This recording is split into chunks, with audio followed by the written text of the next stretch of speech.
Hello, আসসালামু আলাইকুম সবাইকে। Hope you all doing well. আজকে আমরা এসসি কেমিস্ট্রি চ্যাপ্টার 5 রাসায়নিক বন্ধন বা কেমিক্যাল বন্ডটা স্টার্ট করব। আর আজকে তিনটা টপিক পড়ব, একটা হচ্ছে ব্যালেন্স, একটা হচ্ছে ভ্যালেন্সি, আর একটা হচ্ছে তোমার radical. So will get to that end without further ado let's get started. আমরা শুরু করব ভ্যালেন্স দিয়ে। এবং ভ্যালেন্স বোঝার আগে এই জিনিসটা খেয়াল করো যে এখানে কয়েকটা তোমার এলিমেন্ট লিখছি এবং তাদের হচ্ছে ইলেকট্রনিক যে ফিগারটা হবে সেটা আঁকছি, তাই না? তার প্রোটন, এই যে নিউক্লিয়াস এবং তাদের ইলেকট্রন। সো হাইড্রোজেনের পারমাণবিক সংখ্যা কত? অ্যাটমিক নাম্বার 1, এবং লাস্টে ইলেকট্রন কয়টা? বা ইলেকট্রন একটাই থাকবে, তাই না? একটাই আছে। অক্সিজেনের ক্ষেত্রে পারমাণবিক সংখ্যা কত? 8, এবং এর তাহলে 8টা ইলেকট্রন আছে। প্রথম কক্ষপথে যাবে 2টা, বাকি 6টা যাবে আউটসাইডে, রাইট? সো এই দুইটা দিয়ে আগে বুঝাই। ভ্যালেন্স হচ্ছে সেই জিনিসটাই, একটা এলিমেন্ট বা একটা অ্যাটমের লাস্ট অরবিটালে, আউটারমোস্ট অরবিটাল বা শেষ কক্ষপথে যত পরিমাণে ইলেকট্রন থাকবে সেটাই হচ্ছে তার ভ্যালেন্স। এক কথায় শেষ। ইংলিশে হচ্ছে the amount of electrons that are present at the outermost orbit of an atom is its valence. এক কথায় তাহলে অক্সিজেনের ভ্যালেন্স কত? এখানে থাকে 1 2 3 4 5 6, আউটারমোস্ট অরবিটালে 6টা আছে। হাইড্রোজেনের একটা আছে, একটা। সোডিয়ামের ক্ষেত্রে আবার সোডিয়ামের পারমাণবিক সংখ্যা কত? 11, মানে অ্যাটমিক নাম্বার। সো ইলেকট্রন 11টা, 2টা গেল প্রথমে, 8টা গেল সেকেন্ড অরবিটে, এবং থার্ড অরবিটে যাবে একটা। মোট হলো 11টা। তাহলে এর লাস্ট অরবিটে কিন্তু একটা ইলেকট্রন, নট 9টা। তাহলে এর ভ্যালেন্স হবে 1। আবার পটাশিয়াম, পটাশিয়ামের পারমাণবিক সংখ্যা হচ্ছে 19। তাহলে প্রথমে 2টা গেল, পরে একটা, তারপর আবার 8টা, এবং আউটারমোস্ট অরবিটালে এই যে 8 8 16, 2 18, আর 19 নাম্বারটা যাবে বাইরে। তাহলে এরও ভ্যালেন্স হচ্ছে কত? এর ভ্যালেন্স হচ্ছে 1, লেখাই আছে। এখন আসো, আমরা জানি যে এই অরবিটাল গুলোর নাম কি। হ্যাঁ, সরি, অরবিট গুলোর নাম কি, not orbital, sorry for that, orbit. হ্যাঁ, অরবিট গুলোর নাম কি? ফার্স্ট অরবিটের নাম হচ্ছে কে, সেকেন্ড অরবিটের নাম হচ্ছে এল, থার্ড অরবিটের নাম হচ্ছে এম, এবং ফোর্থ অরবিটের নাম হচ্ছে এন। এখন প্রতিটা কক্ষপথে কত পরিমাণ ইলেকট্রন যাবে সেটা বের করার জন্য একটা সূত্র আছে, সেটা হচ্ছে 2n²। 2n² মাধ্যমে n এর ভ্যালু তুমি যত বসাবে সেই অনুযায়ী বের করতে পারবে একটা অরবিটে কত পরিমাণ ইলেকট্রন যাবে। যেমন ফার্স্ট অরবিটে 1 দিলে 2 হবে, সেকেন্ড অরবিটে 2², 2 2 4, 4 2 8, থার্ড অরবিটে 3² 9, 9 2 18, ফোর্থ অরবিটে 4² 16, 16 2 32। সে আমরা বের করতে পারবো। সো ভ্যালেন্স জিনিসটা তো বুঝছো। ভ্যালেন্স হচ্ছে সেটাই যে একটা পরমাণু শেষ কক্ষপথে যত পরিমাণ ইলেকট্রন থাকবে সেটা তার valence. End of phone, very easy. এখন আসো আমরা ভ্যালেন্সি সম্পর্কে জানবো। ভ্যালেন্সি কি? ভ্যালেন্সি হচ্ছে একটা এলিমেন্টের বা পরমাণু যে পরিমাণে ইলেকট্রন দিতে পারবে বা গ্রহণ করতে পারবে, ডোনেট করতে পারবে, অ্যাকসেপ্ট করতে পারবে, সেটাই তার ভ্যালেন্সি। অর্থাৎ সে যে পরিমাণ ইলেকট্রন ডোনেট করবে সেটা তার ভ্যালেন্সি, যে পরিমাণ ইলেকট্রন সে অ্যাকসেপ্ট করতে পারবে সেটা তার ভ্যালেন্সি। ইলেকট্রন দেওয়া নেওয়ার ব্যাপারটা হচ্ছে ভ্যালেন্সি। ভ্যালেন্স ইলেকট্রন কয়টা কক্ষপথে শেষে আছে সেটা হচ্ছে ভ্যালেন্স, আর ভ্যালেন্সি হচ্ছে কত ইলেকট্রন সে দিতে পারবে বা কত ইলেকট্রন সে নিতে পারবে। এখন সে যদি ইলেকট্রন ডোনেট করে দিয়ে দেয় তাহলে সেটা হবে পজিটিভ, তার চার্জ। আর সে যদি অ্যাকসেপ্ট করে ইলেকট্রন তাহলে তার চার্জ হবে নেগেটিভ। Easy as that.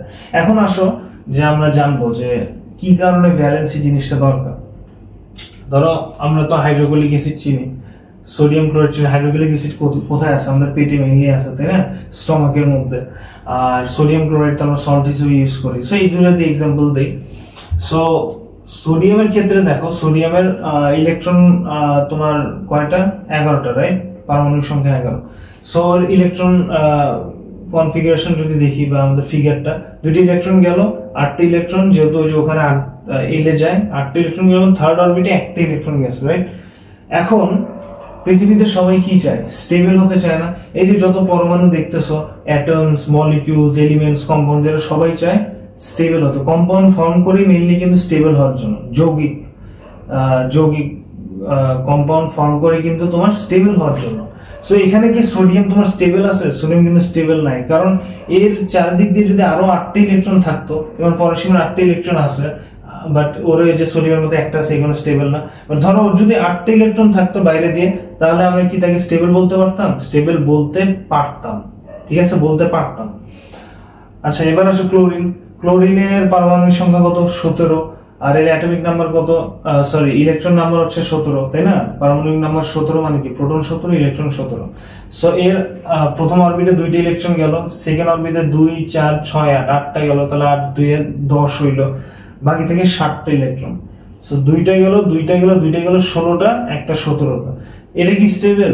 এটাও স্টেবল না, কারণ এর একটা ইলেকট্রন জোড়া আকারে নেই, এই যে ডাবল হয়ে আছে, এবং 8টা হইলে ফুলি স্টেবল হবে। সো এও স্টেবল না, এও স্টেবল না।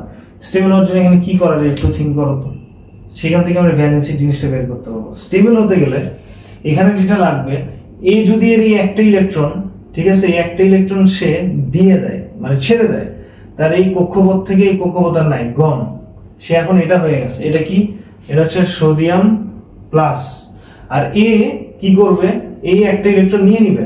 এই যদি একটা ইলেকট্রন নাই কি হবে দেখো তো, এই যে এখানে একটা ইলেকট্রন আসলো, সে হয়ে গেল ক্লোরিন, সরি আমার ইয়েটার মনে ইয়ে কমে গেছে, ক্লোরিন নেগেটিভ হবে, রাইট? সে হবে ক্লোরিন নেগেটিভ।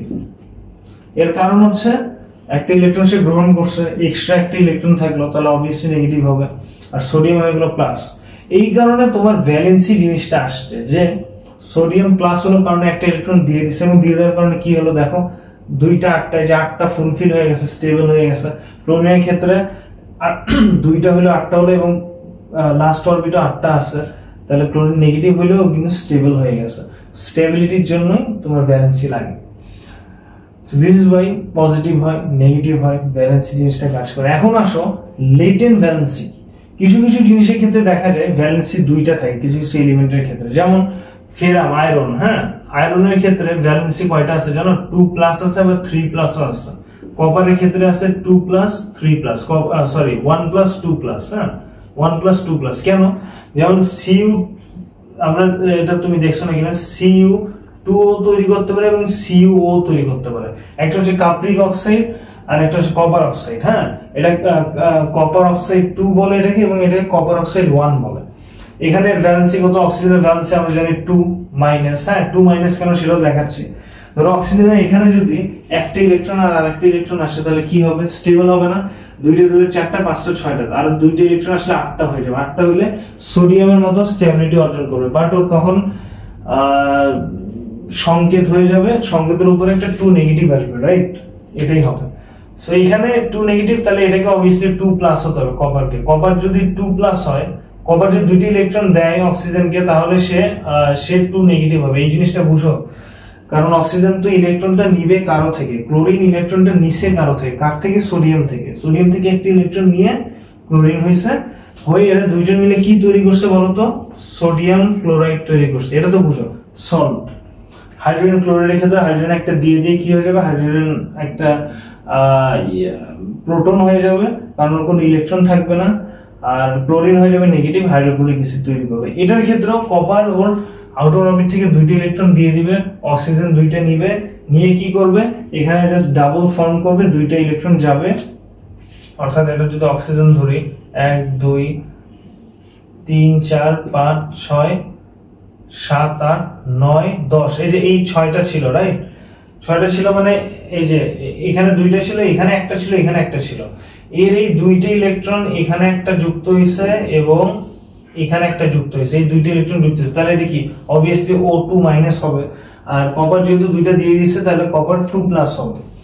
আবার কপার Cu2 ওর ক্ষেত্রে, কপার এখানে 2টা কপার আছে, রাইট? এখানে Cu2 মানে কি? কপার 2টা আছে, তাহলে এখানে 2টা কপার যেহেতু 2 আরে আমার এর অবস্থা খারাপ, 2Cu প্লাস হবে। 2Cu প্লাস কেন হবে? একটা কপার থেকে একটা ইলেকট্রন আসতেছে, এখানে অক্সিজেন একটা আছে, এবং অক্সিজেনের অবভিয়াসলি 2টা ইলেকট্রনই লাগবে, তাই না? অক্সিজেনের 2টা ইলেকট্রনই লাগবে। সো একটা 2টা কপার থেকে একটা একটা করে 2টা কপার। সো এখানে কপারের এখানে হচ্ছে ভ্যালেন্সি 1, এখানে হচ্ছে ভ্যালেন্সি 2। ফেরামের ক্ষেত্রে তোমার FeSO4 যদি ধরো ফেরাম সালফেট, তাহলে ফেরাম হচ্ছে 2 প্লাস। তারপর আরেক জায়গায় দেখতে পারবা যে ফেরামের পারমাণবিক সংখ্যা 3। সো এগুলো হচ্ছে, একটা হচ্ছে হাইয়ার ভ্যালেন্সি, একটা হচ্ছে লোয়ার ভ্যালেন্সি, তাই না? এই 2 কপার হচ্ছে হাইয়েস্ট ভ্যালেন্সি, 1 হচ্ছে লোয়েস্ট ভ্যালেন্সি। ফেরাম বা আয়রনের ক্ষেত্রে 3 হচ্ছে হাইয়েস্ট ভ্যালেন্সি, 2 হচ্ছে লোয়েস্ট ভ্যালেন্সি। এখন আমি যে কোশ্চেন গিয়ে আসি লেটেন্ট ভ্যালেন্সি কি, latent valency is nothing but এই যে হাইয়েস্ট ভ্যালেন্সি থেকে লোয়েস্ট ভ্যালেন্সি যদি বাদ দাও তাহলে তুমি লেটেন্ট ভ্যালেন্সি পাবা। এখন তুমি প্রশ্ন করি অক্সিজেন এবং সোডিয়ামের এই দুইজনের লেটেন্ট ভ্যালেন্সি কি? এই দুইজনের লেটেন্ট ভ্যালেন্সি নাই এক কথায়, কারণ সোডিয়ামের জাস্ট একটাই আছে তোমার প্লাস, ও আচ্ছা না সরি অক্সিজেনের আছে, অক্সিজেনের লেটেন্ট ভ্যালেন্সি আছে, সরি ফর দ্যাট, অক্সিজেনের আছে, সোডিয়ামের লেটেন্ট ভ্যালেন্সি নাই, ওর এই একটাই প্লাস আছে এই পর্যন্তই। অক্সিজেনের চাইলে তুমি 2 মাইনাস করতে পারো, 1 মাইনাস করতে পারো, মাইনাস হাফ করতে পারো, যেটা সুপার অক্সাইড, এ সম্পর্কে আমরা পরে জানবো, এখন জানার দরকার নেই। সো লেটেন্ট ভ্যালেন্সি হইতেছে highest valency minus lowest valency, sorry lowest valency. তাহলে ধরো ফেরামের যদি ধরি, ফেরামের যদি এলভি বের করি, মানে ফেরামের যদি লেটেন্ট ভ্যালেন্সি বের করি তাহলে কত হবে? 3 minus 2 equals to 1। কপারের যদি লেটেন্ট ভ্যালেন্সি বের করি কত হবে? 2 minus 1 equals to 1, তাই না? এইরকম। আর অক্সিজেনের ভ্যালেন্সি হচ্ছে যেটা হলো -2 হয়, -1 হয়, -1/2 হয়। সো অক্সিজেনের তিন ধরনের লেটেন্ট ভ্যালেন্সি হয়, ঠিক আছে? যেমন হয় হচ্ছে কি O2 হইতে পারে, তারপর হচ্ছে CO2 হলে কি এখানে দুইটা আছে, KO হতে পারে, পটাশিয়াম অক্সাইড। এখানে K এর ভ্যালেন্সি পটাশিয়ামে কিন্তু অলওয়েজ 1, এই যে দেখো একটা ইলেকট্রন সে দিতে পারে। এখানে যদি KO আছে তাহলে এখানে বুঝতে হবে এখানে এটা প্লাস, এটা একটা মাইনাস, আর এখানে এটা প্লাস, এটা হচ্ছে -1/2। অক্সিজেন -1/2 কেন? -1/2 কারণ দুইটা অক্সিজেন আছে, এটাতে একটা ইলেকট্রন দিতে পারে। এখন লজিক্যালি তুমি -1/2টা যদি বলো ভাই বুঝান মাইনাস একটা ইলেকট্রন কেমনে ভাঙে, এটা ওইভাবে বোঝানো যায় না, বাট বিষয়টা হইতেছে এইরকমই যে ওরা ইলেকট্রন তখন মোস্ট প্রবাবলি শেয়ার করা শুরু করে। I have no idea about that. আর কপারের ক্ষেত্রে কি এখানে হচ্ছে copper 4+, sorry carbon, sorry for that, carbon 4+ আর অক্সিজেন হচ্ছে 2-, রাইট? এটা হচ্ছে বিষয়। সো অক্সিজেনের লেটেন্ট ভ্যালেন্সি বা ভেরিয়েবল ভ্যালেন্সি আছে, কয়েকটা ভ্যালেন্সি আছে। আর লেটেন্ট ভ্যালেন্সি কি? লোয়েস্ট ভ্যালেন্সি থেকে হাইয়েস্ট ভ্যালেন্সি থেকে লোয়েস্ট ভ্যালেন্সি যদি বাদ দাও যেটা পাবা সেটা হচ্ছে latent valency. Easy as that. Alright, এখন আমরা রেডিক্যাল নিয়ে জানবো। জানার আগে একটা জিনিস বলি যে এখানে CO3 2- হবে, এখানে সেটা 3। আই হোপ এই করার সময় লিখতে পারছি না কারণ আমার কালি শেষ। রাইট নাও যখন ভিডিও রেকর্ড করছি মনে 3:40-43 এরকম বাজে, সো রাত। সো এখন যে গিয়ে কালি আনবো তারও সিচুয়েশন নাই, বাট জাস্ট এখানে মনে হয় এখানে 3 হবে, CO3 2- হবে। এখন আসলে আমরা রেডিক্যাল সম্পর্কে জানবো। আর রেডিক্যাল জানার আগে আগে তোমাদের ধারণা দিই এইভাবে যে আমরা তো অ্যামোনিয়া চিনি, রাইট? অ্যামোনিয়া হচ্ছে যে NH3 হচ্ছে অ্যামোনিয়া। এখানে নাইট্রোজেনের ভ্যালেন্সি হচ্ছে 3+ আর হাইড্রোজেনের ভ্যালেন্সি হচ্ছে মাইনাস, তাহলে 3-, তাই না? তিনটা যেহেতু হাইড্রোজেন আছে তাহলে 3-, 3 নেগেটিভ হয়ে নিউট্রাল হয়ে গেছে। এখন হাইড্রোজেনটা এখানে কিভাবে আছে? এটা তো নিউট্রাল হাইড্রোজেন। এখন ও যদি একটা ইলেকট্রন নেয় তাহলে স্টেবল হবে এবং ও H নেগেটিভ হয়ে যাবে, রাইট? এটা হচ্ছে ওখানে ঘটছে। এখন আসো, এটা তো নিউট্রাল, কিন্তু এর সাথে যদি আমরা একটা হাইড্রোজেন প্রোটন অ্যাড করি, হাইড্রোজেন প্রোটনটা কি?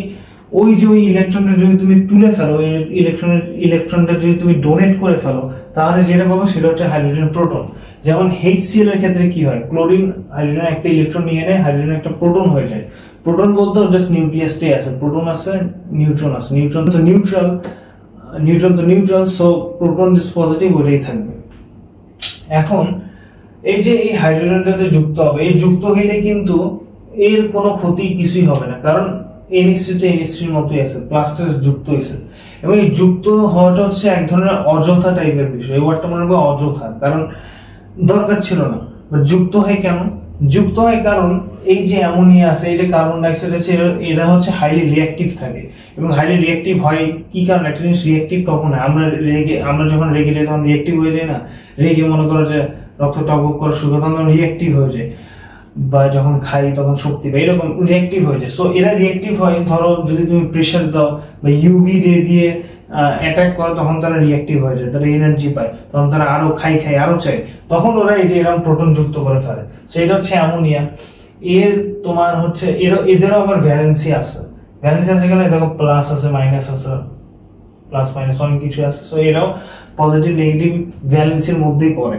সো অ্যামোনিয়ার এখানে যদি একটা প্লাস আছে, এর ভ্যালেন্সি হচ্ছে 1+। কার্বন ডাইঅক্সাইডের যে CO3 2- মানে কার্বনের যেহেতু 2- আছে তাহলে এর ভ্যালেন্সি হচ্ছে 2-। HCO3 কি? Hydrogen carbonate, right? এর একটা নেগেটিভ আছে, এর মানে কি এর মানে হচ্ছে সে একটা ইলেকট্রন দিতে পারবে কেন এটা বলতেছি। যেমন এই CO3 2- টা কি তৈরি করতে পারে জানো? H2CO3, হাইড্রোজেন কার্বন H2CO3 তৈরি করবে। দুইটা হাইড্রোজেনকে সে দুইটা ইলেকট্রন দিয়ে একটা কম্পাউন্ড তৈরি করতে পারবে যার নাম H2CO3। তারপর যারা ধরো বাইকার্বনেট, বেকিং সোডা বাইকার্বনেট, হ্যাঁ বাইকার্বনেট কেমনে আসে জানো? এই যে HCO3 আছে না, এর সাথে সোডিয়াম যুক্ত। ধরো এই নেগেটিভটা একটা সোডিয়াম আসলো, এই সোডিয়াম এই প্লাস আছে না, ও একটা ইলেকট্রন নিয়ে এর সাথে এই নেগেটিভটা নিয়ে সে কি করবে? কোভালেন্ট বন্ড করবে। কোভালেন্ট বন্ড আমরা পরে জানবো। বা এক ধরনের বন্ড তৈরি করবে, করে NaHCO3 তৈরি করবে। ঠিক আছে, কোভালেন্ট না হতে পারে বাট NaHCO3 তৈরি করবে এই নেগেটিভটা নিয়ে। তারপরে এখানে ধরো আমরা তো সালফিউরিক অ্যাসিড চিনি, তাহলে H2SO4 সালফিউরিক অ্যাসিড। এখানে কি হবে? SO4 2- না, যেহেতু সালফারের কিন্তু তিনটা তোমার ভ্যালেন্সি আছে, একটা আছে 2, একটা 4 আর একটা আছে 6। সো এখানে কিন্তু এর ভ্যালেন্সি আমরা দেখতে পাচ্ছি 6, কারণ SO3 যেটা সালফেট সেটাতে কিন্তু সেটা নিউট্রাল। তাহলে অক্সিজেন আছে 3টা, সালফেট SO3, আর অক্সিজেনের ভ্যালেন্স হচ্ছে 2-, তাহলে 3টা অক্সিজেন আর একটা অক্সিজেন 2টা মাইনাস, তাহলে 3 × -6। তাহলে সালফার যেহেতু SO3 নিউট্রাল আকারে আছে, তাহলে বলবো সালফারের ভ্যালেন্স হচ্ছে 6। আর এখানে যদি 2- আছে, যেহেতু আরেকটা অক্সিজেন এসে যুক্ত হয়েছে, সো এটাকে আমরা নিউট্রাল করতে গেলে মানে একটা কম্পাউন্ড তৈরি করতে হলে সালফিউরিক অ্যাসিড তৈরি করতে পারবো কিভাবে? দুইটা হাইড্রোজেন এর সাথে যুক্ত করে H2SO4 তৈরি করব। তারপর ধরো নাইট্রোজেনের আমরা ভ্যালেন্সি জানি 3 আর 5, রাইট? এই যে লিখে দিছি 3 আর 5। এখন এখানে কত? এখানে নাইট্রোজেনের 5 কেন?